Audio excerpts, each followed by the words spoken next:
एक कंटेनर में अगर हम पानी भरते हैं तो कितना पानी भर सकते हैं? आंसर है जब तक पानी भरते भरते भरते उसमें से लीक आउट होना शुरू मत हो जाए। और जब उसमें से लीक आउट होना शुरू हो जाएगा फिर क्या होगा कि अगर हम उसमें और पानी डालेंगे तो पानी लीक हो जाएगा और उसके पानी की एक फिक्स क्वांटिटी उसमें आ जाएगी। ये पानी भरने का नियम।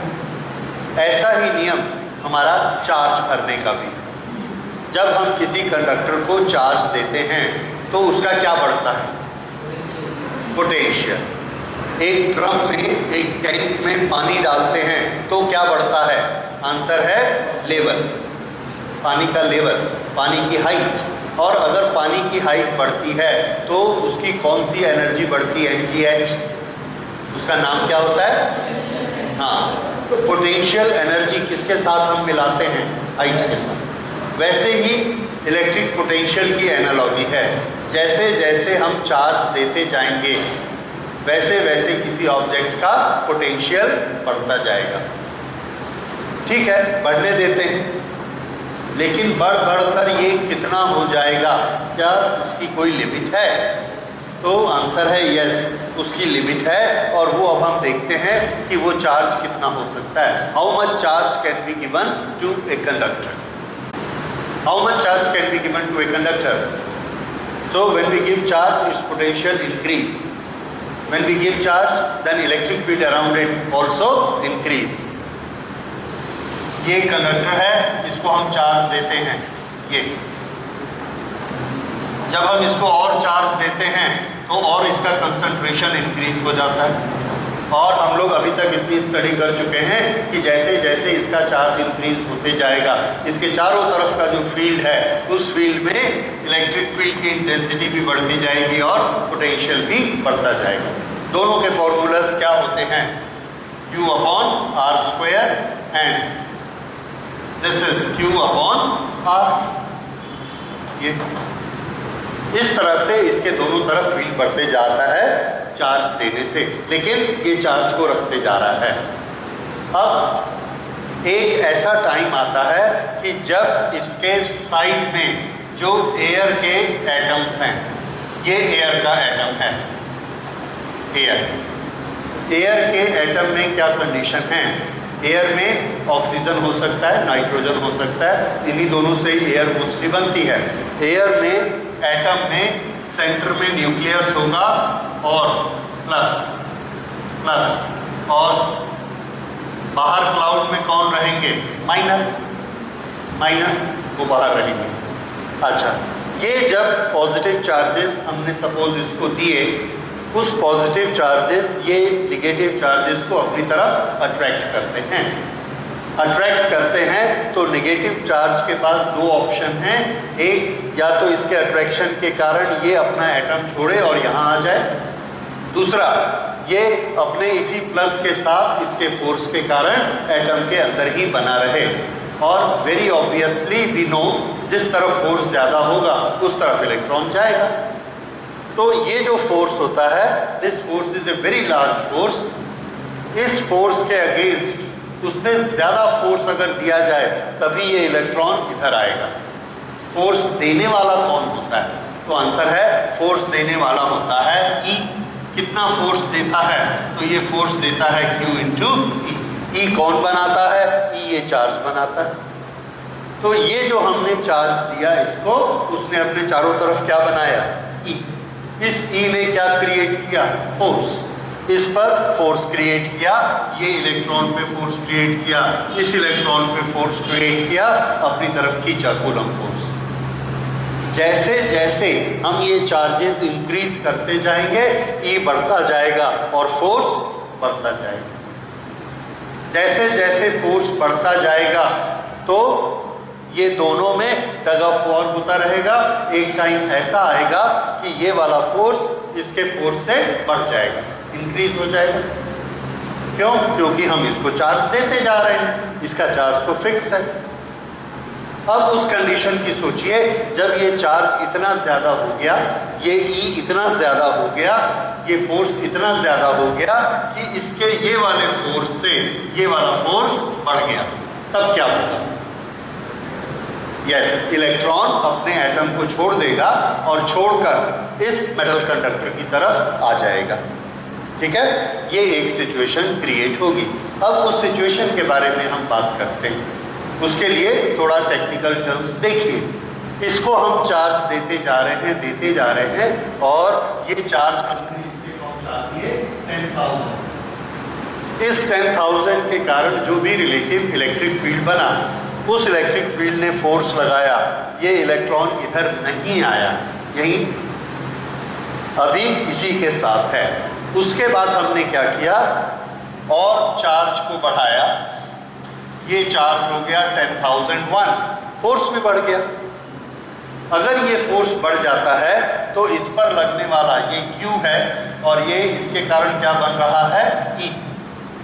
अब E किसके कारण है, 10,001 के कारण E बढ़ गया है, तो फोर्स भी बढ़ेगा। उस फोर्स के बढ़ने से ये इलेक्ट्रॉन इधर आ गया, ये इलेक्ट्रॉन इधर आ गया, तो क्या होगा, एक माइनस चार्ज इधर आ गया, तो ये कितना हो गया, 10,000। इस पे क्या, इसका पहले नेट चार्ज कितना था, तो आंसर है इसका पहले नेट चार्ज 0 था। किसी भी एटम के पास नेट चार्ज 0 होता है, तो इसका नेट चार्ज 0 था। जब इसमें से एक इलेक्ट्रॉन निकलकर इधर आ गया तो इसका चार्ज कितना हो जाएगा, बता सकते हैं आप? 0 में से -1 निकल गया तो क्या चार्ज बचेगा, +1 बचेगा, क्योंकि पहले दोनों मिला के 0 थे। -1 निकला, +1 इधर बच गया, तो इसका चार्ज अब कितना हो गया, +1 E इलेक्ट्रॉन निकला। पहले इसके पास चार्ज कितना था, 0। ओके, फिर से देखिए, अब हमने देखा कि इसके पास चार्ज हमने 10,000 स्टोर किया था, फिर एक और स्टोर किया, अभी भी कितना है, 10,000। हमने सोचा कोई गलती हो गई होगी, हमने फिर से उसको एक चार्ज किया, फिर ये कितना हो गया, 10,001। लिमिट क्रॉस हो गई फोर्स लगाने की। क्योंकि लिमिट बढ़ गई तो ये क्या करता है, इसके एक इलेक्ट्रॉन को खींच लेता है, क्योंकि 10,001 होने से उसमें वो ताकत आ जाती है कि वो खींच सकता है, तो उसने उसका एक इलेक्ट्रॉन खींच लिया। जब इसका इलेक्ट्रॉन खींच लिया तो इसका चार्ज कैसा हो गया, +1 E। इसका चार्ज भी कैसा, +1 E। वो इलेक्ट्रॉन इसमें आया, कितने हो गए, 10,000। फिर से एक इलेक्ट्रॉन दिया, फिर यही हालत बार बार रिपीट होती है। अब हो क्या रहा है, वो ये रहा है कि हम इसको चार्ज देते जा रहे हैं, लेकिन हम क्या देखते हैं कि इसका चार्ज नहीं बढ़ रहा है। चार्ज किसका बढ़ रहा है, ये बाहर में, बाहर के जो एयर के पार्टिकल हैं वो चार्ज हो रहे हैं। हम जिस मटेरियल को चार्ज दे रहे हैं उसके पास चार्ज नहीं रुक रहा है, यही हो रहा है ना। ये कैसी सिचुएशन है कि हम एक ड्रम में पानी भर रहे हैं, उसमें हमने 100 लीटर पानी डाल दिया, पूरा भर गया। अब हम उसमें 1 लीटर और डालते हैं और ड्रम को नापते हैं 100 लीटर, फिर 1 लीटर और डालते हैं, अभी भी 100 लीटर। क्यों, क्योंकि हम जो 1 लीटर डालते हैं वो लीक हो जाता है, बाहर चला जाता है, क्योंकि उसकी कैपेसिटी ही 100 लीटर है। तो किसी चीज में आप कितना भर सकते हैं, आंसर है जब तक वो लीक होना शुरू ना हो जाए, जब तक ओवरफ्लो होना शुरू ना हो जाए। इलेक्ट्रिक चार्जेस ओवरफ्लो कब होते हैं, जब उसके आसपास इतना इलेक्ट्रिक फील्ड बन जाए कि ये जो इसका मीडियम है, टच होने वाला मीडियम, उसको ये ऐसा ना कर दे। कैसा कर दे, इसको क्या बोलते हैं, इसको बोलेंगे एटम का आयोनाइजेशन होना, आयोनाइजेशन। अब इसके जो मीडियम है, मीडियम के पार्टिकल्स का, मीडियम के एटम का क्या होना शुरू हो गया, आयोनाइजेशन। जैसे ही आयोनाइजेशन शुरू हो जाता है, अब अगर हम इसको और चार्ज देते हैं तो क्या इसके चार्ज की क्वांटिटी बढ़ रही है, नहीं बढ़ रही है। इसका मतलब किसी भी कंडक्टर को कब तक चार्ज दिया जा सकता है? आंसर है जब तक उसके आसपास के मीडियम का आयोनाइजेशन स्टार्ट मत हो जाए। Once ionization starts then we can not give any more charge to it. ये बात समझ में आई? अच्छा, ये जो आयोनाइजेशन शुरू हो जाता है आसपास के मीडियम का, पहले तो नहीं हो रहा था। जब हमने इसको 100 चार्ज दिया, 1000 चार्ज दिया, 5000 चार्ज दिया, 9000 चार्ज दिया, तब तक वो चार्ज बाहर नहीं जा रहा था। क्यों नहीं जा रहा था? तो बार बार हम क्या बताते थे कि इसके बाहर चारों तरफ जो एयर है वो इंसुलेटर है, इसलिए चार्ज कंडक्टर में ही टिका रहता है, कंडक्टर से निकल के बाहर नहीं जाता, क्योंकि एयर क्या है? इंसुलेटर। अब क्या हुआ? जब हमने 10,000 से ज्यादा चार्ज कर दिया, अब उसका इंसुलेशन कहाँ गया? तो हमारा आंसर है कि भाई इंसुलेशन टूट गया। It is very simple. हर चीज के फोर्स लेने की एक लिमिट है, उससे ज्यादा अगर आप फोर्स देंगे तो वो टूटेगा। तो क्या टूट गया?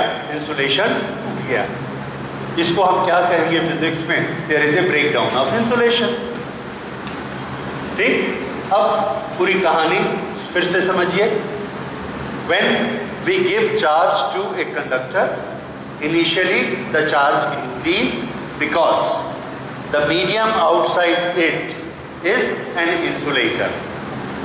It does not allow charge to flow. When we go on increasing the charge, its potential and electric field around it goes on increasing. A limit comes when the insulation of medium breaks down. After that, the atoms of medium goes for ionization. They go on ionization. Now if we give any more charge to the conductor, the charge leaks out. The charge leaks out and we find that the charge on the conductor do not increase anymore. ये बात समझ में आ गई? So this is what happens to the charge and this is limit of charging a conductor. We cannot give any more charge to this conductor. Is this point clear? इस तरह से एक लिमिट होती है, तभी तक हम ये चार्ज इसको दे सकते हैं। ये लिमिट कितनी? तो लॉजिक हमको ये समझ में आता है कि ये लिमिट उतनी है जब तक ये मटेरियल का ब्रेकडाउन मत हो जाए। अब ये मटेरियल हमको बोला गया एयर है। अगर एयर है तो हमने एक्सपेरिमेंट करके देखा कि एयर का ब्रेकडाउन होता है, एयर ब्रेकडाउन 3 × 10⁶ वोल्ट पर मीटर। इतना अगर हम इलेक्ट्रिक फील्ड बना दें तो एयर का ब्रेकडाउन हो जाता है, और जैसे ही इलेक्ट्रिक फील्ड इससे बढ़ने लगता है उसके चार्जेस लीक होने शुरू हो जाते हैं। अब आप और चार्ज देते जाइए, चार्ज हवा में जाते जाएगा। जितना चार्ज हम इसको दे रहे हैं, हम क्या देख रहे हैं? उतने ही ज्यादा आयोनाइजेशन आसपास हो रहा है, इसमें चार्ज नहीं। This is limit of charging. ठीक है, तो ये लिमिट ऑफ चार्जिंग, इसको अब आप नोट कर सकते हैं। When charge is increased on a conductor, its potential and electric field around it goes on increasing.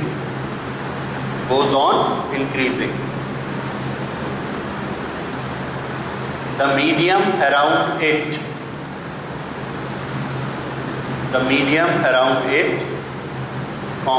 being insulator,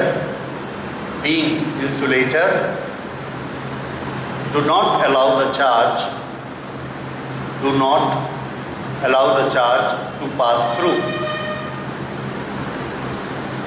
Full stop. However,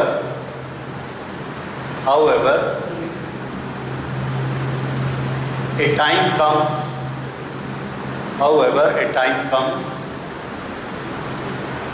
when the electric field becomes so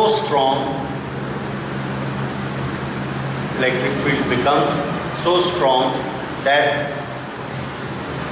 insulation of the medium breaks down. Insulation of the medium breaks down. And atoms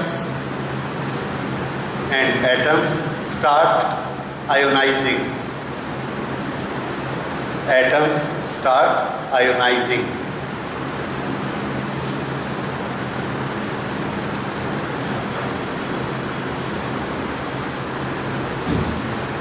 That is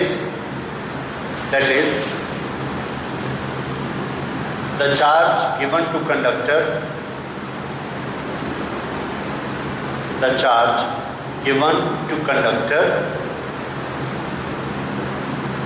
is neutralized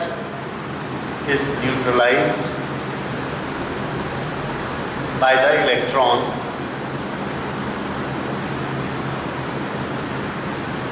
and in the process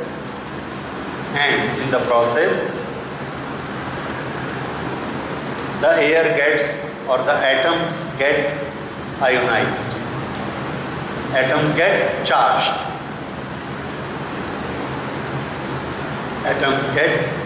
In this way, charge leaks out.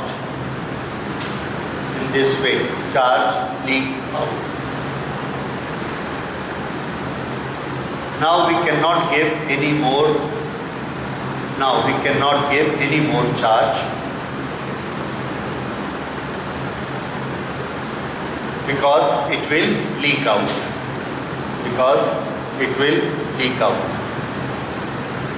This is limit of charging.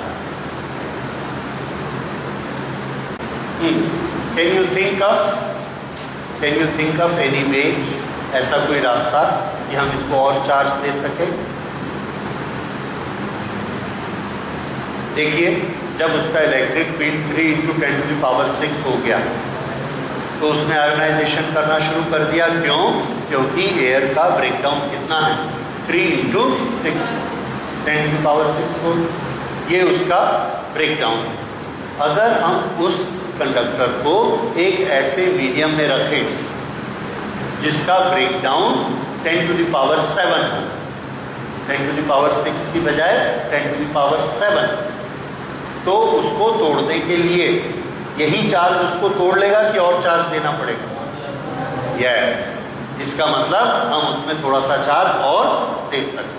जब तक उसका level 10⁷ तक नहीं आएगा तब तक हम उसको और चार्ज दे सकते। तो चार्ज बढ़ाने का क्या तरीका है? उसके आसपास का मीडियम चेंज कर दो। ऐसा मीडियम लाओ जिसका ब्रेकडाउन और ज्यादा हो तो चार्ज हम ज्यादा दे सकते। Is this point clear?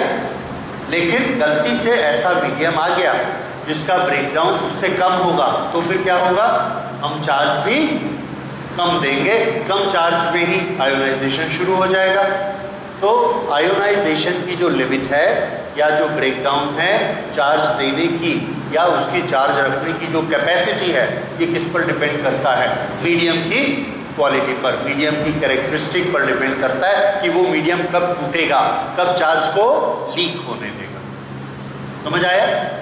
तो ये चार्ज का लीकेज। अच्छा, अब हम अगली एक इसमें टर्म समझते हैं that is more important for us, and that term is capacitance.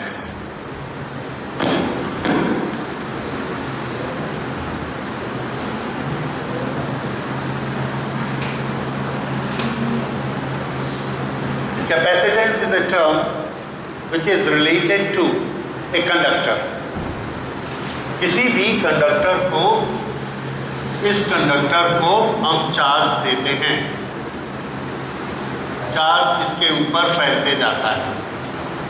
हमको मालूम है कि फैलते फैलते इसका क्या बढ़ते जा रहा है? वोल्टेज, और उसकी लिमिट है।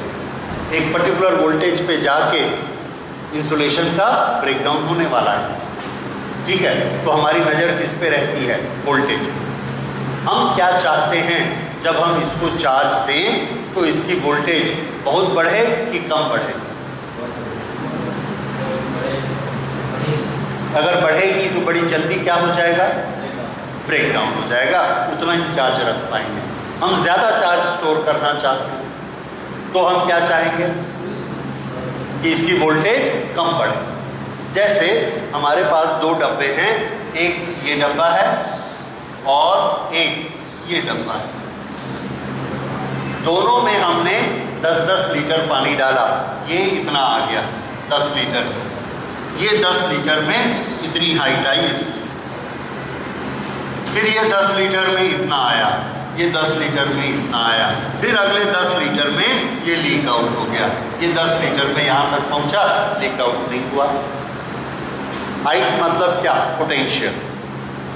तो हम क्या चाहते हैं कि 10 लीटर पानी लेके पोटेंशियल को ज्यादा बढ़ना चाहिए कि कम बढ़ना चाहिए? कम बढ़ना चाहिए, तब वो लीकेज बहुत देर बाद होगा, तब उसकी कैपेसिटी, पानी रखने की कैपेसिटी बढ़ जाएगी। इसी तरह से हम किसी कंडक्टर को लाए और उसको हमने 100 कूलम चार्ज दे दिया, 1 वोल्ट बढ़ा हुआ। दूसरे को 100 कूलम चार्ज दिया, वो 100 वोल्ट बढ़ गया। इसमें खतरा ज्यादा लीक होने का, 100 वोल्ट का। दोनों में हम चार्ज भरते गए, पहले कौन लीक होना शुरू हो जाएगा? सेकंड वाला पहले लीक होगा जिसमें 100 वोल्ट बढ़ा था।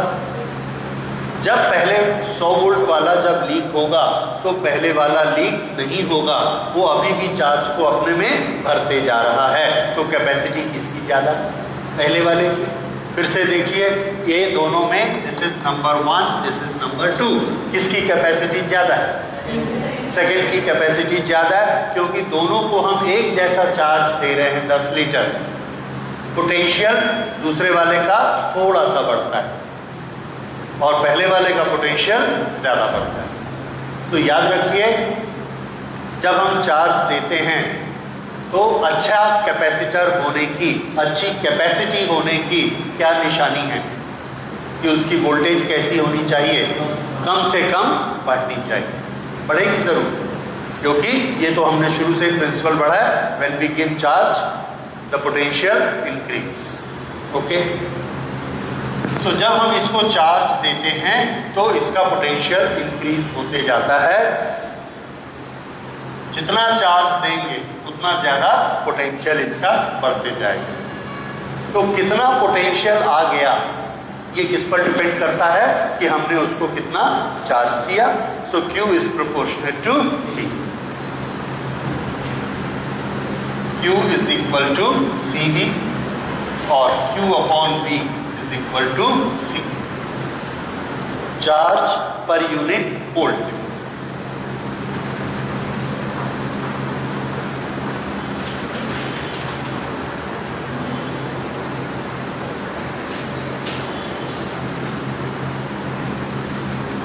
इसका पोटेंशियल 1 वोल्ट हम बढ़ाना चाहते हैं, जितना चार्ज इसको देना पड़ेगा वो ये कांस्टेंट है। ये कांस्टेंट है, constant of proportionality. This is constant of proportionality between Q and V। इसको हमने डिफाइन किया। डिफाइन करने से हमको क्या पता लगा कि 1 वोल्ट बढ़ाने के लिए जितना चार्ज देना पड़ेगा, 1 वोल्ट इंक्रीज करने के लिए जितना चार्ज देना पड़ेगा वो ये कांस्टेंट है। और वो एक डब्बे के लिए, एक कंडक्टर के लिए कांस्टेंट होता है। इसका क्या मतलब है? पहले 1 वोल्ट बढ़ाया, 10 माइक्रोकूलम लगा। दूसरा 1 वोल्ट बढ़ाएंगे तब भी कितना लगेगा? 10। तीसरा 1 वोल्ट बढ़ाएंगे तब भी 10। चौथे में भी 10। तो ये क्या हो गया? कांस्टेंट। कांस्टेंट किसके लिए? उस डब्बे के लिए। दूसरे डब्बे के लिए दूसरा कांस्टेंट। वो दूसरे डब्बे की ज्योमेट्री अलग हो सकती है, उसका बेस बड़ा हो सकता है, उसका बेस छोटा हो सकता है, तो उसका कांस्टेंट अलग, इसका कांस्टेंट अलग। तो कांस्टेंट का हमको किससे पता लगता है? बड़ा सिंपल है, Q upon V, charge given to increase the potential by 1 volt. Charge given to increase the potential by 1 volt. ये उसका कांस्टेंट है, कांस्टेंट ऑफ प्रोपोर्शनैलिटी। और यही हमको क्या दिखाता है, उसका कैपेसिटेंस। ये क्या चीज है, कैपेसिटेंस। क्यों? क्योंकि वोल्टेज बढ़ाने के लिए, 1 वोल्ट बढ़ाने के लिए हमको कितना चार्ज देना पड़ता है, C। 1 वोल्ट बढ़ाने के लिए कितना चार्ज देना पड़ता है, C। और अगर हमको ब्रेक डाउन करना है, उतना वोल्ट अगर बढ़ाना है तो हमको चार्ज भी उतना देना पड़ेगा। इसका ये मतलब है उतना चार्ज उस डब्बे में रह सकता है, उतना चार्ज उस कंडक्टर में रह सकता है, दैट इज कैपेसिटी। तो हम क्या चाहेंगे, 1 वोल्ट बढ़ाने के लिए हम 1 माइक्रो कूलम रखना पसंद करेंगे, या 1 वोल्ट बढ़ाने के लिए ऐसा डब्बा लेंगे जिसमें 5 माइक्रो कूलम लगता है। 1 वोल्ट बढ़ाने के लिए 5 माइक्रो कूलम लगता है, उसको हम पसंद करेंगे। क्यों? क्योंकि ये जब 10⁶ पहुंचेगा लीक होने के लिए तो कितना सारा चार्ज स्टोर कर चुका होगा। और हम कंडक्टर को किस लिए यूज कर रहे हैं, चार्ज को स्टोर करने के लिए। तो ज्यादा चार्ज कौन स्टोर करेगा, जिसका कैपेसिटेंस कैसा होगा, ज्यादा। फिर से कैपेसिटेंस क्या होता है, 1 वोल्ट बढ़ाने के लिए जो चार्ज लगता है। जैसे टैंक में 1 सेंटीमीटर लेवल बढ़ाना है, 10 बाल्टी पानी लगता है। दूसरे टैंक में 1 सेंटीमीटर बढ़ाना है, 1 ही बाल्टी में आ जाता है। दोनों टैंक इतने ऊंचे हैं बराबर, तो जिसमें 1 बाल्टी में 1 सेंटीमीटर आता है वो तो तुरंत इतना भर जाएगा और लीक होना शुरू हो जाएगा। ये 10 बाल्टी में 1 सेंटीमीटर आता है, तो इसको भरते भरते भरते बहुत पानी इसमें समा जाएगा। इसकी कैपेसिटी बहुत अच्छी। क्यों? क्योंकि 1 सेंटीमीटर बढ़ने में इसको 10 लीटर पानी लगता है। इसको कंपेयर कर लीजिए चार्ज के साथ में। 1 वोल्ट बढ़ाने में जिसको 10 माइक्रो कूलम लगेगा वो हमारे ज्यादा काम आएगा, क्योंकि ज्यादा चार्ज वो स्टोर करता है। दोनों की लिमिट क्या है, 10⁶, उसके बाद दोनों लीक हो जाएंगे। तो हम क्या चाहेंगे, 1 वोल्ट बढ़ाने में ज्यादा चार्ज लगे। और इसलिए ये वाली चीज का नाम हमने क्या दिया, इस कैरेक्टरिस्टिक का नाम क्या दिया, कैपेसिटेंस। तो capacitance is what, capacitance is the charge required to increase the potential by 1 volt. बड़ा सिंपल है, नोट कर लीजिए। Capacitance of a conductor is, capacitance of a conductor is the charge required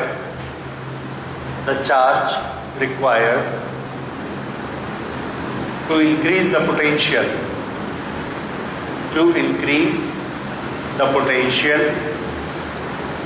by 1 volt, to increase the potential by 1 volt।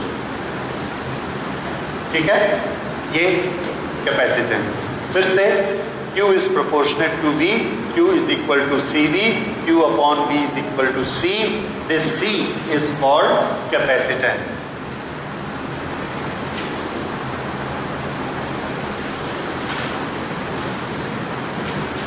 If V is increased by 1 volt, then Q is equal to C. The capacitance is the charge when potential increased by 1 volt। इसी से definition बनाइए। ठीक है, तो ये definition समझ में आ गई आपको। तो ये कैपेसिटेंस किस पर डिपेंड करता है, कैपेसिटेंस उसके कंडक्टर के साइज पे डिपेंड करता है। जितना बड़ा साइज होगा उतना वो चार्जेस को इधर उधर फैला लेगा और पोटेंशियल कम इंक्रीज करेगा। अगर साइज छोटा होगा तो चार्ज को नजदीक रखेगा, नजदीक रखने से उसका रिपल्शन बहुत ज्यादा होगा और उसके कारण उसका पोटेंशियल और उसका इलेक्ट्रिक फील्ड बढ़ जाएगा। ठीक है, तो एक जनरल समझ हमारे में क्या आनी चाहिए कि जितना बड़ा कंडक्टर होगा उतने चार्ज बड़े आराम से उसमें रहेंगे, एक दूसरे को रिपेल कम करेंगे, उसका पोटेंशियल कम बढ़ेगा और उसमें कैपेसिटी रहेगी कि उसमें और चार्ज भी समा जाए। तो ये किस पर डिपेंड करता है कैपेसिटेंस, ज्योमेट्री पे। ज्योमेट्री मतलब क्या, लंबाई चौड़ाई मोटाई। जिसकी जितनी ज्यादा उसका कैपेसिटेंस उतना ज्यादा। हाँ, इसका एक नेट फॉर्मूला होता है, फॉर्मूला हम लोग अभी बनाएंगे। किसी भी चीज का कैपेसिटेंस जब हमने कैलकुलेट करना होता है तो कैपेसिटेंस कैलकुलेट करने के लिए हमारे पास ये फॉर्मूला है। अब ये फॉर्मूला है जो इस पूरे चैप्टर में चलेगा। C = Q/V।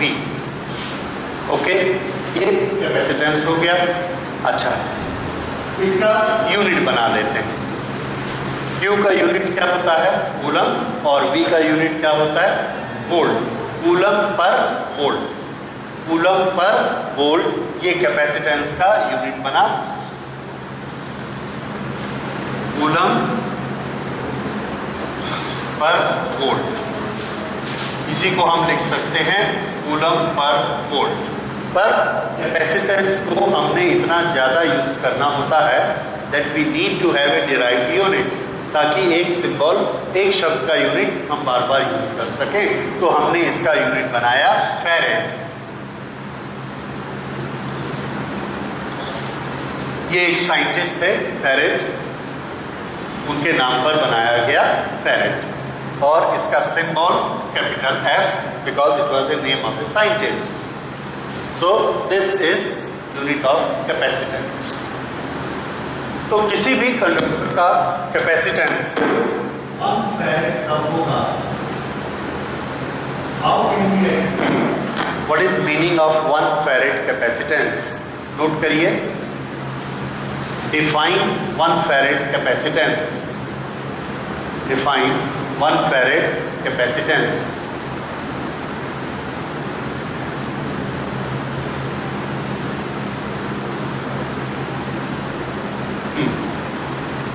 One farad capacitance belong to that conductor. 1 farad capacitance belong to that conductor which needs 1 coulomb charge,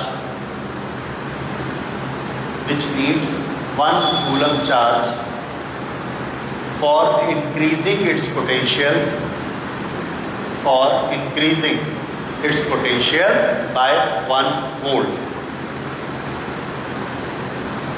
by increasing its potential by 1 volt। ठीक है, इसका मतलब क्या है? ये मेरे पास एक कंडक्टर है, मैंने आपको बताया कि इसका कैपेसिटेंस 1 फैरेड है। आप क्या समझेंगे?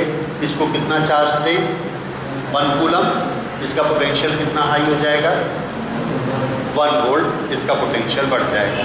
अगर इसका पोटेंशियल 100 वोल्ट है तो 101 वोल्ट हो जाएगा, क्योंकि हमने इसको चार्ज दिया कितना? 1 कूलम। तो इसका कैपेसिटेंस कितना है?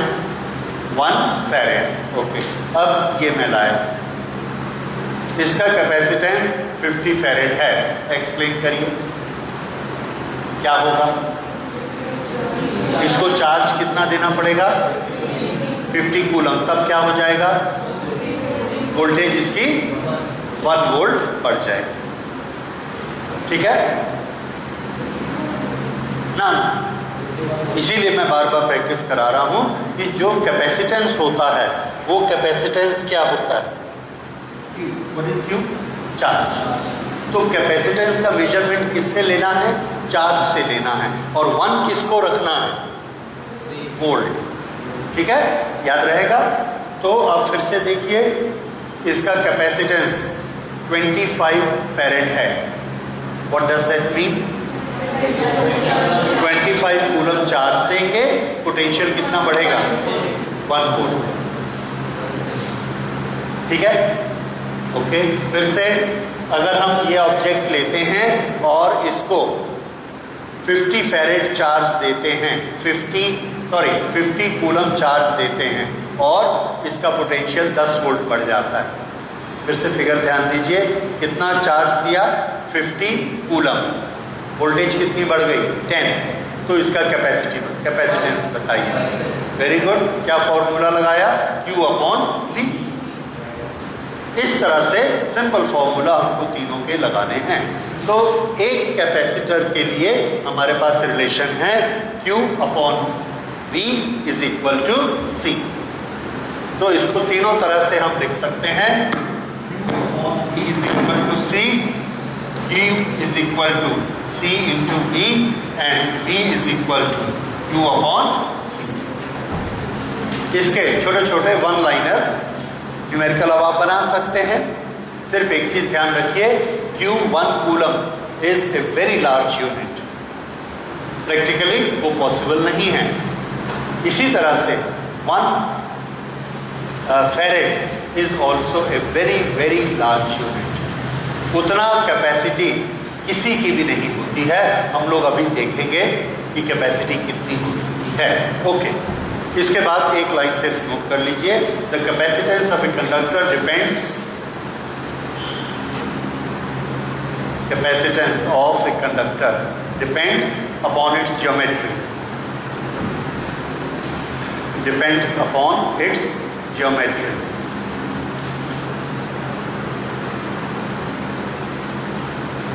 Okay, next we will calculate.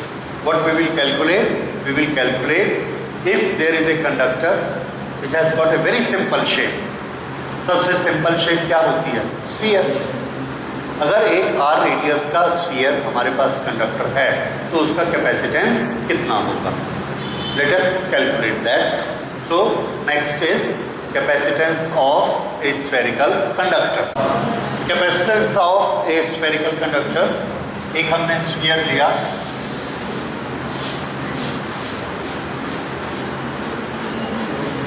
और इसको चार्ज देते गए। जैसे जैसे हम चार्ज देते हैं इसका पोटेंशियल इंक्रीज होता है। थोड़ी देर तक हम इसको Q चार्ज दे चुके हैं और इसका पोटेंशियल V आ चुका है। ओके, तो जब हमने इसको Q चार्ज दिया है, इसका रेडियस, ये रेडियस इसका R है।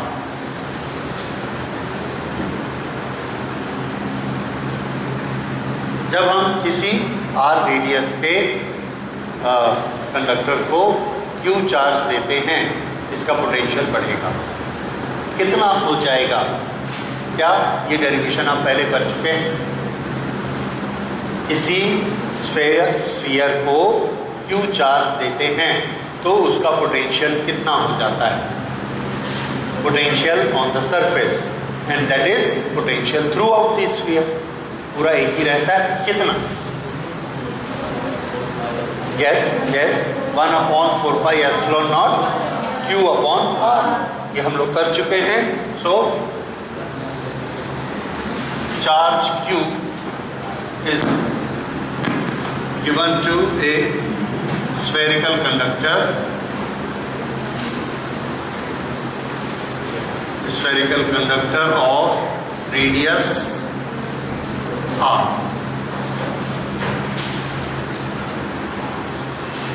The potential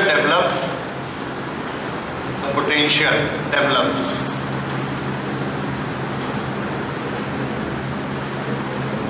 on sphere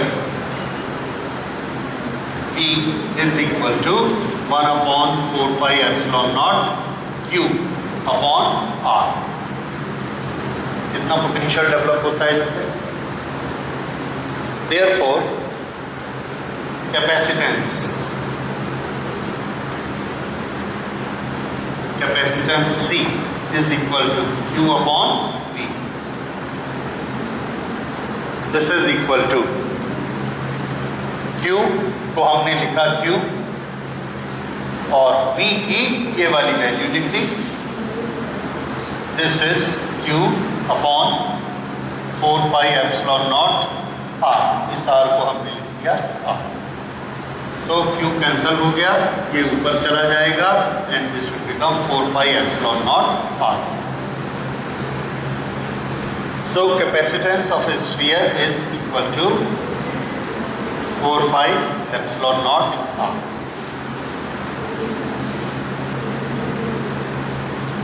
ये उसका कैपेसिटेंस है। तरीका Q अपॉन V और V की वैल्यू हमने रख दी। अब इसमें एक चीज देखिए, 4 pi epsilon naught, that is a constant of the medium, ठीक है? ओके, तो ये परमिटिविटी है, ये उस पर डिपेंड करता है। तो कैपेसिटेंस सिर्फ किस पे डिपेंड करता है? Radius, only and only radius. और किसी भी स्फीयर का जो रेडियस होता है वो किस चीज का फैसला करता है? आंसर है उसके साइज का फैसला करता है। फिर से स्फीयर किसका फैसला करता है? साइज का। So capacitance of a conductor depends upon its size. Very simple, note करिए। Since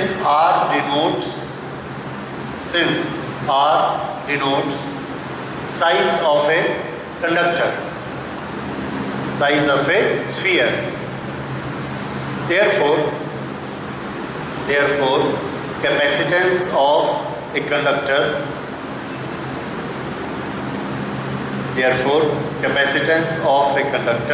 depends upon its size.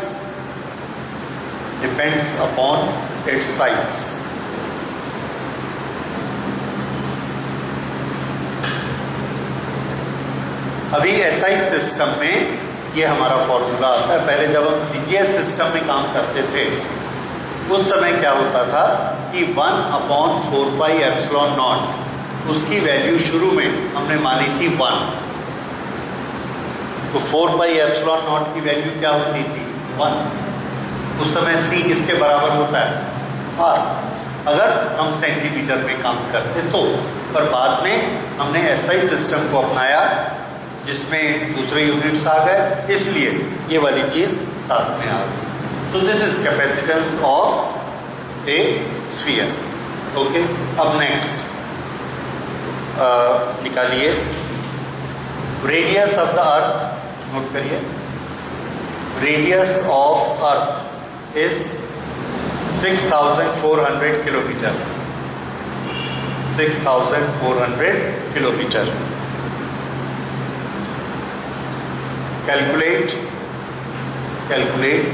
its capacitance. Calculate its capacitance.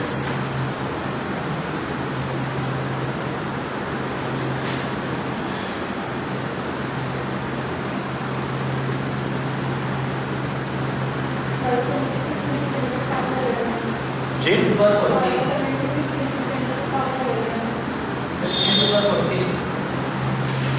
Yes, sir. Actually, 6 to 10 to cross.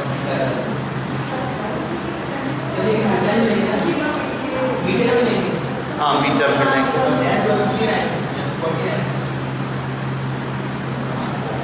Metre में लेंगे। So this is 1/9 into 10 to the power 9। ये किसकी value आई? 4 pi epsilon naught multiplied by radius. Radius is 6400 kilometer and this is meter. एक चीज याद रखिए, आपको 1/4 पाई एप्सिलॉन नॉट की वैल्यू मालूम है और यहाँ 1 नहीं है, 4 पाई एप्सिलॉन नॉट ऊपर है, तो इसकी वैल्यू इसकी कितनी होगी? 1/9 into 10 to the power 9। हाँ, माइनस में आना चाहिए। So this is equal to, अब ये 10 to the power -9, 1 2 3 4, so this is 10 to the power -5 और 5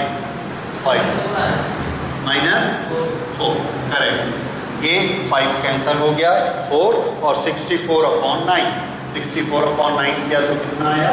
7.13 इंटू 10 to the power -4 और यूनिट को क्या लिखेंगे हम? फैरेड। एसआई सिस्टम में यूनिट को क्या लिखना है? Farad. This is capacitance of earth. अच्छा, अगर हम इसको माइक्रो में लिखना चाहें, थोड़ा सा मैथमेटिक्स लगाइए और इसको 10 to the power -6 कर दीजिए, तो हम माइक्रो शब्द यूज कर पाएंगे। So this will be 713 micro farad. ये क्या है? Capacitance of earth 713 micro farad. ये जो नंबर है, ये नंबर 1 फैरेड से बड़ा है कि छोटा? छोटा, क्योंकि 10⁶ माइक्रो फैरेड का 1 फैरेड होता है, और ये तो 713 माइक्रो फैरेड है। अगर ये 10⁶ होता तब कहीं जाके 1 फैरेड होता। सो this is very very small unit. ये आप देख रहे हैं 7 के साथ 10⁻⁻⁴ है, यानी 1 फैरेड का 10,000वां हिस्सा। इतना कम कैपेसिटेंस है किसका? अर्थ, जबकि अर्थ का साइज इतना बड़ा। तो क्या गड़बड़ है? गड़बड़ ये है कि हमने जो फैरेड यूनिट माना है वो यूनिट बहुत ही बड़ा है, लेकिन हम मजबूर थे क्योंकि हम पहले से 2 यूनिट मान चुके हैं, कूलम और वोल्ट। तो इसीलिए Q/V में हमको कूलम/वोल्ट लगाना पड़ा एसआई सिस्टम में। इसलिए एसआई सिस्टम में जो हमारा यूनिट आया उसका नाम हमको फैरेड रखना पड़ा।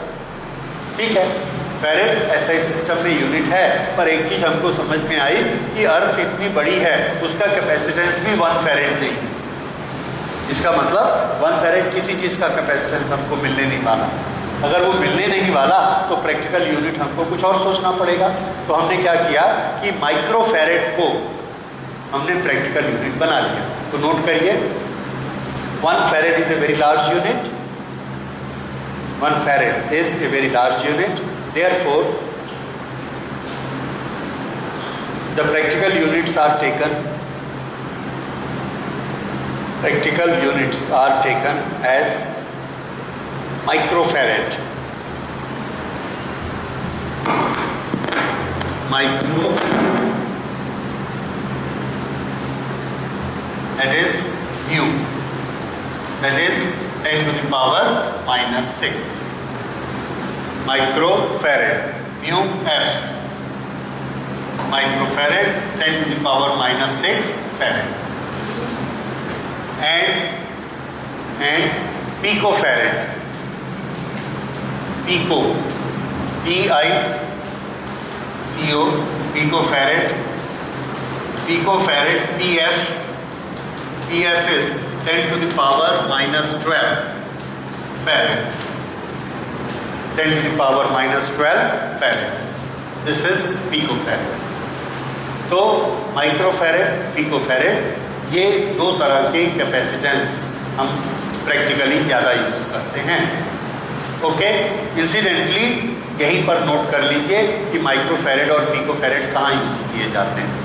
लिख लीजिए, microfarads are used in microfarad capacity is used in electrical circuits, is used in electrical circuits. Electrical को अंडरलाइन करिए। while picofarad is used in electronic circuit, in electronics circuit.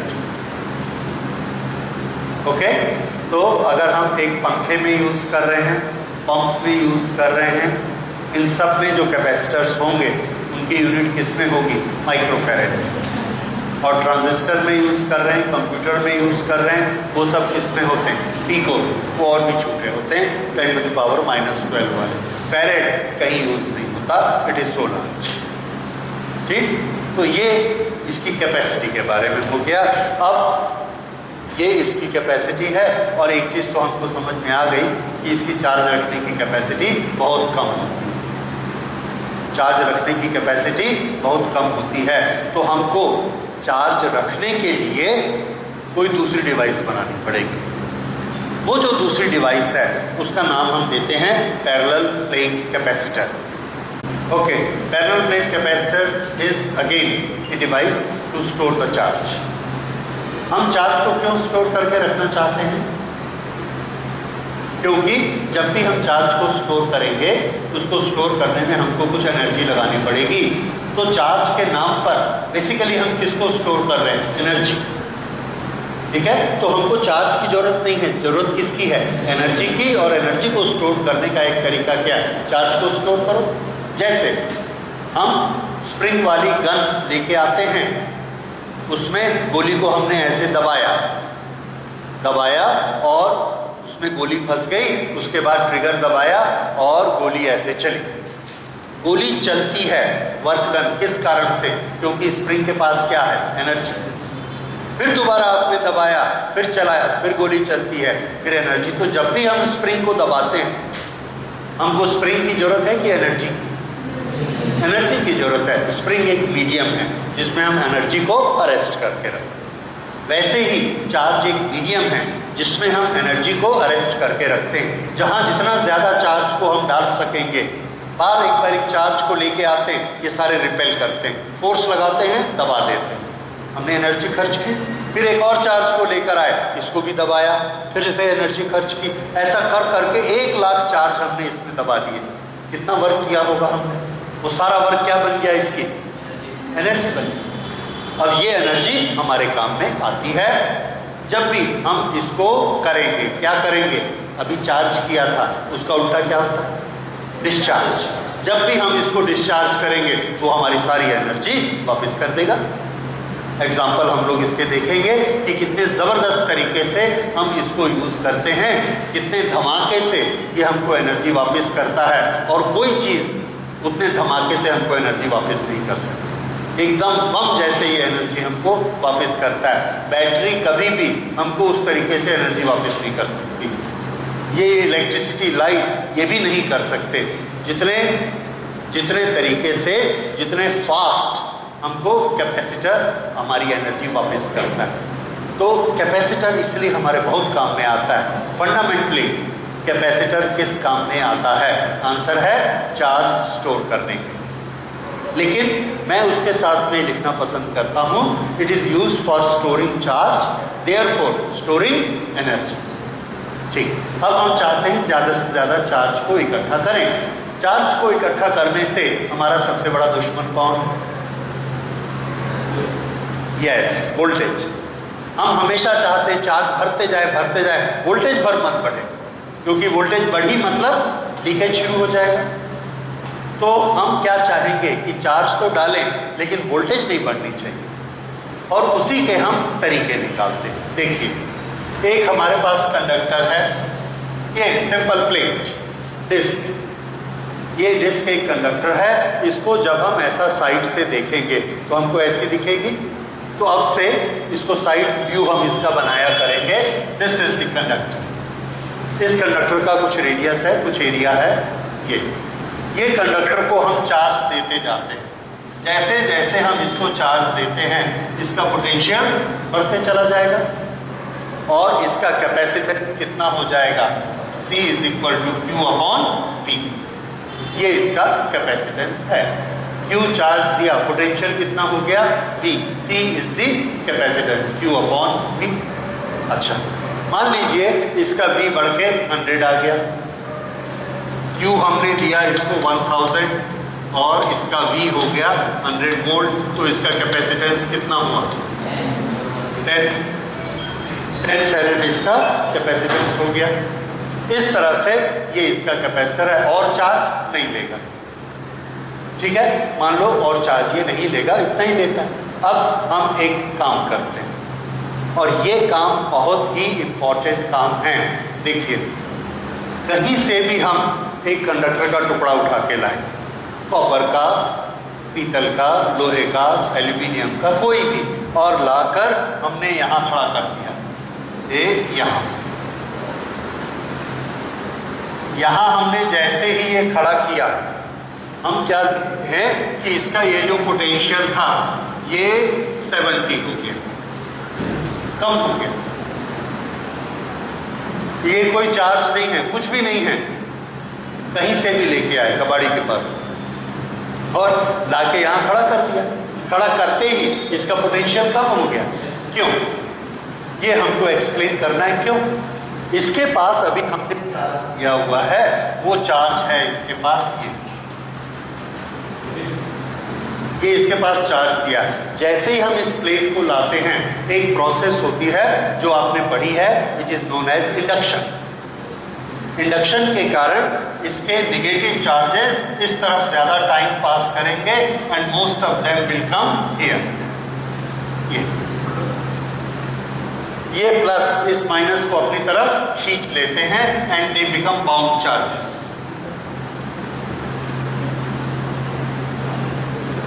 Bound.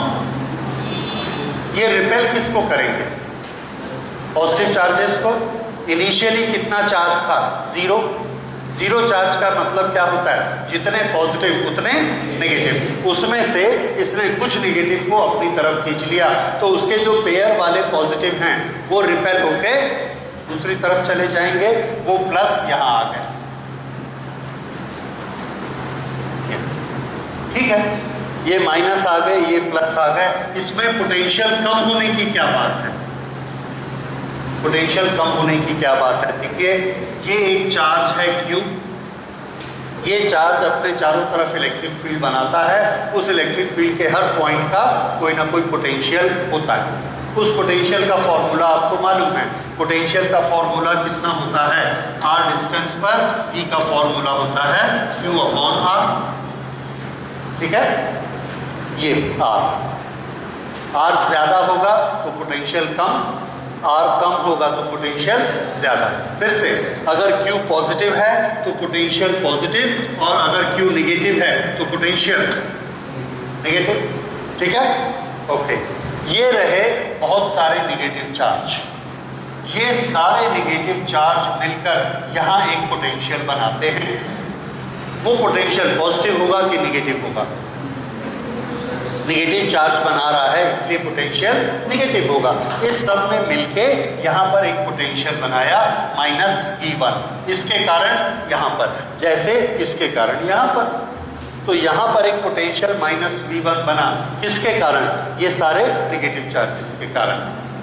मान लो ये वाला पोटेंशियल बना -60। इसका ऑलरेडी पोटेंशियल कितना था? 100 volt. इसने यहां कितना बनाया? -60। तो ये कितना बच गया? 40। पोटेंशियल कम हो गया ना। एक जगह पर एक से ज्यादा चार्जेस पोटेंशियल बना रहे हैं तो वहां पे नेट पोटेंशियल कैसे निकालते हैं? आंसर है सिंपली सबका सम कर देते हैं। पॉजिटिव को पॉजिटिव लेना, नेगेटिव को नेगेटिव लेना, उनको आपस में ऐड कर देना, that gives the total potential. Okay, यहां पर पॉजिटिव पोटेंशियल बना हुआ था, ये माइनस वालों ने यहां माइनस बनाया तो माइनस के कारण इसका टोटल पोटेंशियल कम हो गया। लेकिन अभी बात खत्म नहीं, ये प्लस भी तो है। अगर ये माइनस यहां नेगेटिव पोटेंशियल बनाते हैं तो ये प्लस इधर पॉजिटिव पोटेंशियल बनाएंगे। इन्होंने यहां पॉजिटिव पोटेंशियल बनाया, इन्होंने नेगेटिव पोटेंशियल बनाया। जितने नेगेटिव चार्ज हैं उतने ही पॉजिटिव चार्ज हैं, तो दोनों का पोटेंशियल बराबर होगा कि नहीं? थोड़ा और सोचिए। नहीं होगा। क्यों नहीं होगा आप बताइए? ये इसको देखिए, यस, कौन नजदीक है? माइनस। इसलिए किसका पोटेंशियल स्ट्रॉन्ग होगा? माइनस का स्ट्रॉन्ग होगा। तो पॉजिटिव भी बनाता है पर वो जो पोटेंशियल बनाता है V2, ये V2 V1 से कम होता है। ये तो इसने बनाया +30। ये पॉजिटिव बनाता है और ये नेगेटिव बनाता है। +30। अब इसका टोटल करिए, कितना हो गया? 70 हो गया। लेकिन ये 70 ओरिजिनल से मिलाइए, कम हुआ कि ज्यादा? कम हो गया। और हमेशा कम होगा। क्यों? क्योंकि माइनस हमेशा नजदीक रहेगा। ठीक है ना, माइनस हमेशा नजदीक रहेगा, इसलिए पोटेंशियल हमेशा कम ही होगा।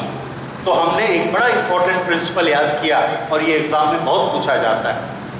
What happens when a plate is brought near a charged plate? फिर से, whenever a plate is brought near a charged plate, what happens? Answer, it's potential decrease. It's potential decrease. सिर्फ इसको पास में लाने से ही उसका पोटेंशियल कम हो जाता है। मेथड समझ में आया? नोट करिए ये वाला सेंटेंस। when uncharged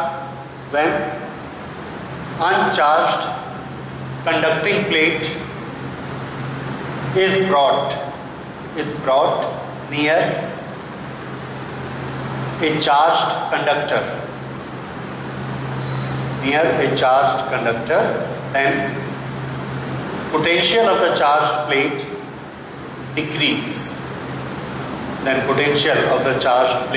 decrease. ठीक है, ये प्रिंसिपल आपको पक्का याद रखना है, जगह जगह हमको इसकी जरूरत पड़ेगी। अच्छा, अब इसका पोटेंशियल कम हो गया, चार्ज अभी इस पर कितना है, तो चार्ज तो उतना ही है।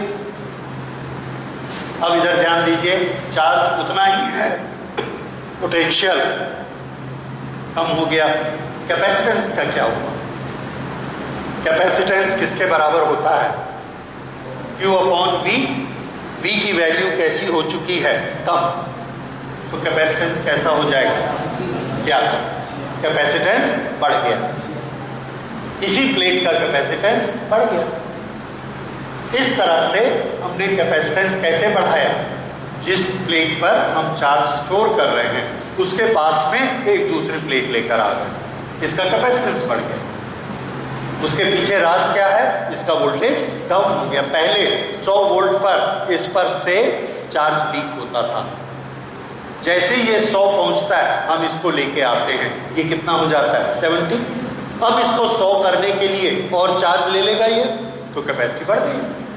जैसे आपने एक बोरे में सब अपना कबाड़ भरा, देखा बोरा भर गया, अब उसमें और कबाड़ डालोगे बाहर गिरेगा, तो हम क्या करते हैं? उसको उठाते हैं, ऐसा हिलाते हैं, ऐसा पटकते हैं, तो क्या होता है? नीचे बैठ जाता है, उसकी कैपेसिटी बढ़ गई। यही होता है, इसमें चार्ज डालते डालते कहां तक पहुंच गया था? 100। अब वो लीक होने वाला है, तो हमने ये प्लेट लगाई, इसने क्या किया? वोल्टेज उसका डाउन कर दिया, अब ये और चार्ज ले लेगा ऊपर से, तो इसकी कैपेसिटी बढ़ गई। Q अपॉन V कम हो गया, इसलिए कैपेसिटेंस इंक्रीज हो गया। ये एक स्टेप हुआ। ओके, यहां तक बात समझ में आई। अब स्टेप 2, ये अभी हमने क्या किया था? Step 1 to increase C। अब सेकेंड स्टेप देखिए। सेकेंड स्टेप में हम ये करते हैं, इसको अर्थ कर देते हैं दूसरे कंडक्टर को। यहां से हमने इसको अर्थ से जोड़ दिया। अर्थ इतनी बड़ी होती है, उसका साइज इतना बड़ा होता है कि उसको हम कुछ चार्ज देते हैं ये सोचकर कि इसका वोल्टेज बढ़ जाएगा, नहीं बढ़ता। क्यों? क्योंकि जगह बहुत ज्यादा है। वोल्टेज बढ़ने के लिए क्या होना चाहिए? वोल्टेज बढ़ने के लिए चार्जेस का आपस में रिपल्शन होना चाहिए, ताकि जब हम दूसरा चार्ज ले जाएं तो हमको वर्क करना पड़े। जब तक हमको वर्क नहीं करना पड़ेगा तब तक एनर्जी उसमें स्टोर नहीं होगी, तब तक उसका पोटेंशियल नहीं बढ़ेगा। अर्थ में हमने एक चार्ज डाला, फिर हम दूसरा चार्ज लेकर आए कि ये इसको रिपेल करेगा, हम वर्क करेंगे। हम आए, इसने रिपेल किया ही नहीं, इसने कहा आ जाओ भैया बहुत जगह, बिना वर्क के ये अंदर चला गया। तीसरा चार्ज लेकर आए, ये दोनों हट गए, दूसरी तरफ चले गए, वो भी आ गया बिना वर्क के। तो अगर बिना वर्क यही हम चार्ज देते जा रहे हैं तो उसका पोटेंशियल का क्या होगा? नो इंक्रीज, तो पोटेंशियल इंक्रीज नहीं होता। सो वी अंडरस्टैंड, या हम इधर से चार्ज दे रहे हैं, वो अर्थ के दूसरे कोने से कोई चार्ज निकाल भी रहा है, तो हमारे देने से उसका पोटेंशियल बढ़ ही नहीं रहा है। तो हम ये मान के चलते हैं earth is so large that it's potential always remain 0। Okay, ये हमने इसको अर्थ से जोड़ दिया। ये 0 पोटेंशियल है, ये पॉजिटिव चार्जेस हैं। जिस कंडक्टर के पास पॉजिटिव चार्जेस होते हैं उसका पोटेंशियल पॉजिटिव होता है, हाई होता है। ये नेगेटिव है, ये पॉजिटिव है। अर्थ में क्या होगा? तो आंसर है कि ये जो नेगेटिव चार्जेस हैं इसको ये पॉजिटिव ने खींच कर रखा हुआ है, और ये कैसे चार्जेस हैं? बाउंड, ये फ्री चार्जेस हैं, they are able to move. तो ये पॉजिटिव चार्जेस ये 0 पोटेंशियल की तरफ चले जाते हैं। सब के सब अभी रिपेल हो रहे हैं। किससे रिपेल हो रहे हैं? रिपेल हो रहे हैं मतलब दूर जाना चाहते हैं। पहले दूर क्यों नहीं जा पा रहे थे? इधर एयर थी, एयर वॉज ए इंसुलेटर और इतना वोल्टेज था नहीं कि वो ब्रेक डाउन कर सके, तो सब खड़े थे किनारे में। अब ये क्या आ गया? कंडक्टर। कंडक्टर में से बड़े आराम से जा सकते, सब इसमें से जाते हैं और लोअर पोटेंशियल, जीरो पोटेंशियल में एंटर कर जाते हैं। सब पॉजिटिव चार्जेस खत्म हो गए। चार्ज यहां पर क्या हो गया? जीरो। इसी को बोलने का दूसरा तरीका, when we combine it with the earth, they attract electron from the earth. Positive किसको करता है, किसको अट्रैक्ट करता है? नेगेटिव चार्जेस को। तो ये यहां से नेगेटिव चार्जेस को अट्रैक्ट करता है। ये इलेक्ट्रॉन आते हैं, इलेक्ट्रॉन आया, इस प्लस के साथ मिला, चार्ज क्या हो गया? जीरो। इस प्लस के साथ मिला, जीरो, इसके साथ zero, zero, zero, zero. Electron ने आके पूरे को न्यूट्रलाइज कर दिया। ठीक है, दोनों में से कौन सा तरीका पसंद आया आपको? प्लस अर्थ में जाता है या अर्थ से इलेक्ट्रॉन ऊपर आते हैं? ओके, सुनिए, बोलने के लिए, लिखने के लिए दोनों में से कुछ भी लिखिए, करेक्ट है। एक्चुअल क्या होता है बताओ? आपने फर्स्ट लेसन में क्या पढ़ा था? मूव हमेशा कौन करता है? यस, मूव हमेशा इलेक्ट्रॉन ही करता है। ठीक है, इसलिए एक्चुअल प्रोसेस इसमें क्या हुई होगी? Yes, electron comes from the earth and neutralize positive charges. Positive charges क्या है? लॉस ऑफ इलेक्ट्रॉन होने के बाद जो एटम बचता है, which contains nucleus and the other things, and that is very heavy, वो मूव करना पसंद नहीं करता। वो उसकी बजाय वो क्या ठीक समझता है? इलेक्ट्रॉन आ जाए, it is easier to come because of its light weight. इसलिए ये, लेकिन अगर आप ये लिखते हैं because of repulsion the positive charges move to earth, it is perfectly alright, क्योंकि उसका मीनिंग वही है। और इसमें हम ज्यादा फर्स्ट क्रिएट नहीं करना चाहते कि ये गलत है या वो सही है। रिजल्ट क्या आया? अगर प्लस नीचे चले गए तो यहाँ पे चार्जेस क्या बचे? जीरो। अगर माइनस ऊपर आ गए तो यहाँ चार्जेस क्या बचे? हमको क्या दिखे? Charges zero. जीरो चार्जेस आने की दो कहानियां हैं, कुछ भी हो क्या फर्क पड़ता है, जीरो तो आया। इसलिए हम क्या बोलते हैं कि ये कैसा हो गया? Neutralise, that's all. ओके, तो ये न्यूट्रलाइज हो गया। अब क्या हो? इससे हम हैं, वेरी गुड। अगर ये न्यूट्रलाइज हो गया तो ये जो काम कर रहा था इसको करने वाला अब कोई नहीं बचा, क्योंकि वो प्लस हो गए। अगर ये अब नहीं बचा तो इसका वोल्टेज कितना हो गया? 40, 100 माइनस 60, 40। अब देखिए 100 से ये कितना आ गया? 40, जबकि सिर्फ प्लेट रखने से कितना हो रहा था? 70। कम तो दोनों केस में हो रहा है। किस केस में ज्यादा कम हो रहा है? विद अर्थिंग कि विदाउट अर्थिंग? With earthing. तो अर्थिंग करके हमने इसको और कम कर दिया। अब जब इसकी वोल्टेज और कम हो गई तो इसके कैपेसिटेंस का क्या होगा? और बढ़ गया। अब हमने क्या किया? बोरे में वो जो कबाड़ ऐसा करके डाला था, अब उसको ऐसा सीधा रखा, एक सब्बल लेके और दबा दिया और नीचे चला गया, उस बोरे की कैपेसिटी और बढ़ गई, उसके ऊपर और डाल दिया। ये चीज यहां पर हुई, इससे इसकी कैपेसिटी और बढ़ गई। तो इसकी कैपेसिटी हमने दो स्टेज में बढ़ाई। पहले क्या काम किया? To bring a uncharged plate in parallel, उससे इसका क्या हुआ? Potential decrease.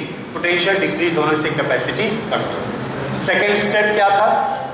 The plate is earth, because of the earth the similar charges go to the earth, then the potential further decrease, and because the potential further decrease, the capacity again increase.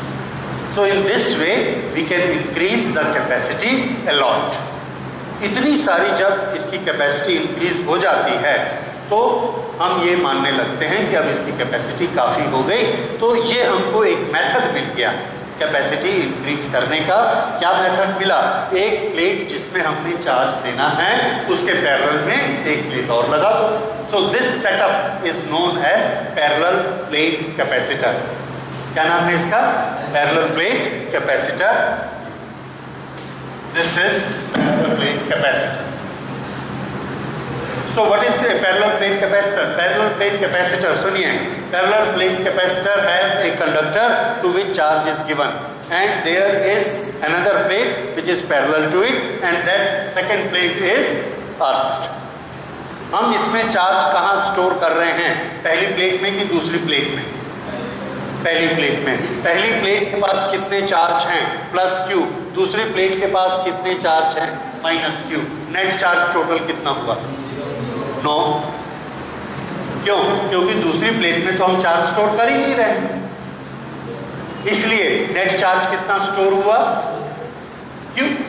क्योंकि हम पहले को ही देखेंगे, पहली में तो store कर रहे हैं, दूसरी तो खाली चौकीदार है, वो उसको सपोर्ट करने वाली है। उसके माइनस क्या करते हैं कि प्लस भाग मत जाए, खींच के रखते हैं बस। लेकिन स्टोर किस में हो रहा है? फर्स्ट प्लेट में। तो ये जो कैपेसिटर है इसको जब हम सर्किट में बनाएंगे तो हमारा तरीका होगा, we will draw two parallel lines this, और यहां से एक तार को इधर जोड़ेंगे, ये एक तार को इधर जोड़ेंगे, ये सर्किट में चला जाएगा, इसके पास प्लस और इसके पास माइनस। ये हमने बनाया कैपेसिटर का साइन। प्लस माइनस लिखने की भी जरूरत नहीं होती है, we can simply draw two lines and we will write here plus minus, that's all. Polarity दिखाने के लिए ये। अब इसमें अगर चार्ज लिखेंगे तो इस पे हम लिखते हैं प्लस क्यू, इस पर लिखते हैं माइनस क्यू। पर इस कैपेसिटर के पास नेट चार्ज कितना माना जाएगा? फिर से नेट चार्ज क्यू। क्यों? क्योंकि माइनस क्यू क्या है? खाली सपोर्ट कर रहा है उसको। एक्चुअल चार्ज कितना है इसके पास? यस, याद रखिए, कभी इससे कंफ्यूज मत होइए कि कैपेसिटर का नेट चार्ज 0 होता है, नहीं होता। क्योंकि कैपेसिटर हमारे लिए, कैपेसिटर कौन है? एक प्लेट, दूसरी प्लेट तो सपोर्ट रहा है। समझ आया? तो बनाते ऐसा, ठीक है, प्लस क्यू माइनस क्यू लिखते हैं, वो भी ठीक है। एक के पास प्लस क्यू चार्ज है, एक के पास माइनस क्यू है, वो भी ठीक है। लेकिन इसमें हमने स्टोर कितना किया? प्लस क्यू बस। और दूसरी प्लेट को हम कैसी लाए थे? अनचार्ज, उसमें कोई चार्ज नहीं लाए थे, तो हम टोटल चार्ज कितने लेके आए? Plus Q. इसलिए हमारी तरफ से कैपेसिटर में कितने चार्ज है? Plus Q. So this is principle of parallel plate capacitor. अब ये पैरेलल प्लेट कैपेसिटर की कैपेसिटी कितनी होती है वो इसके साइज पर डिपेंड करता है कि ये कितनी लंबी है, कितनी चौड़ी है, इसके प्लेट्स कितनी दूर हैं, उसके कारण ये कितना चार्ज स्टोर करता है। So for that we will do a derivation with all its geometry that gives the capacitance of a parallel plate capacitor.